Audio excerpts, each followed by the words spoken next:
को ओलपी कहा जाता है। कोई तो वालरा का जो कृषि है, ऑप्शन है स्थानांतरित कृषि, ऐसी कृषि जिसको जंगल साफ करके कुछ सालों के लिए वहां पे खेती की जाती है, और जैसे ही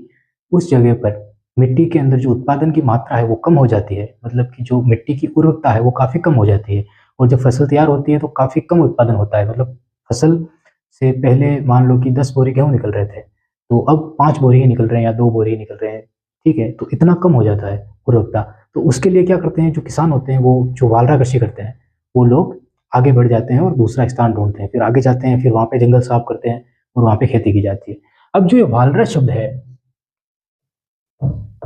वालरा जो शब्द है ये कहाँ से आया? या तो ये स्थानीय भाषा से आया, जो लोग बोलते हैं स्थानीय, ठीक है, यूज में ले लिया, या फिर इसका वाल वाल भी कह सकते हैं हम इसको,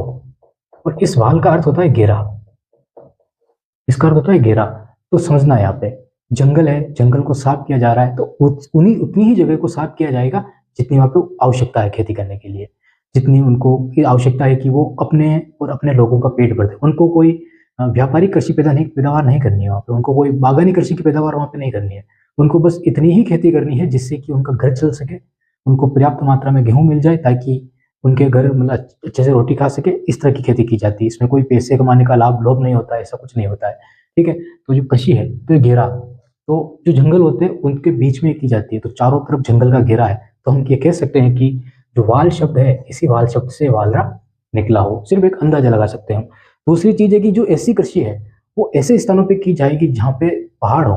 जहाँ पे पर्वत हो, काफी ऊंचाई वाली जगह हो, ठीक है, ऐसी जगह पे की जाएगी। बाकी दूसरी जगह जैसे मैदानी भाग हो गया इधर, तो इस मैदानी भाग में वालरा कृषि करने की जरूरत नहीं पड़ेगी, क्योंकि यहाँ पे आपको अच्छे खेत मिल जाएंगे, अच्छी मिट्टी मिल जाएगी, तो हमेशा उस मिट्टी के अंदर उगता रहेगी, तो आप हमेशा उसी जगह पे खेती कर सकते हो। लेकिन यहाँ पे तो बारिश के साथ ही वो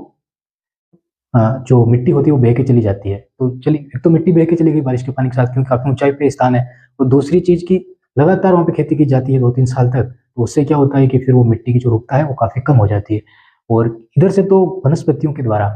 जैसे ये अरावली क्षेत्र है हमारा, तो अरावली के ऊपर बहने वाली यहाँ पे बनास नदी है, इधर से चंबल नदी आती है, इधर से बाणगंगा नदी, ये जो नदियां हैं जब ये बह के आती है तो अपने साथ मिट्टियां लेके आती है, और वो मिट्टियां जलोढ़ मिट्टी होती है, जलोढ़ मिट्टी, लाल भूरी मिट्टी, ठीक है, ये मिट्टियां होती है। तो उनमें उर्वरकता की जो मात्रा होती है, वनस्पतियां हो गई, खाद हो गई, सारी चीजें मिलकर उसकी उर्वरकता को बढ़ा देते हैं। और वो मिट्टी इकट्ठी कहाँ पे होगी? वो तो मैदानी भागों में इकट्ठी होगी, इन क्षेत्रों में इकट्ठी नहीं होगी, जैसे कि उदयपुर हो गया, डूंगरपुर हो गया, बांसवाड़ा हो गया, प्रतापगढ़ हो गया, सिरोही हो गया, ये क्षेत्र काफी ऊंचाई वाले क्षेत्र रखते हैं यहाँ पे। तो यहाँ पे क्या होगी, लोग जंगल काटते हैं और निरंतर आगे बढ़ते रहते हैं। कारण है कि मिट्टी की उत्पादकता काफी कम हो जाती है, उत्पादकता जो उत्पादकता